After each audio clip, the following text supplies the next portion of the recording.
Pearl, ముత్యం. Patience is the main thing. ముత్యం కన్నా విలువైంది పేషెన్స్.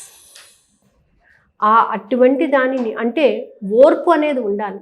ఇవాళ నేను చేశాను, నాకు రాలేదు అంటే కాదు, సాధన చేయి. నువ్వు బంగారాన్ని మెరుగుపడే వరకు కూడా కొడుతూనే ఉంటారు. ఒక్క దెబ్బకి అది బంగారం కాదు, ఎన్నో మలినాలను కలిసి ఉంది. అది ఆ స్థాయికి వచ్చింది అని అంటే ఎన్ని దెబ్బలు ఎదుర్కొంది. ఒక శిల్పి ఒక శిలను చెక్కాలంటే రాతిని ఎన్ని దెబ్బలు చెక్కాలి. ఆ రాయి పగిలిపోతే అది కాదు. పేషెన్స్ ఉండాలి. ఆ పేషెన్స్ ఉన్నప్పుడే అతనికి బాగా అర్థమవుతుందన్నమాట. అతను ఎంత టైం వేస్ట్ చేసుకున్నాడు, ఎంత పేషెన్స్ లేకుండా ఉన్నాడని అర్థమయ్యి ఆ నెక్స్ట్ డే నుంచి ఒక వజ్రాల వ్యాపారి దగ్గర పనికి చేరతాడనమాట.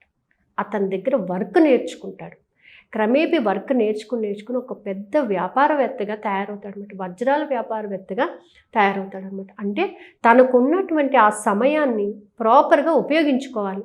మన సంకల్పం ఉంటే సరిపోదు. సంకల్పానికి మన దగ్గర ఉన్నటువంటి టైంని అవకాశాలకి మార్చుకోగలగాలి.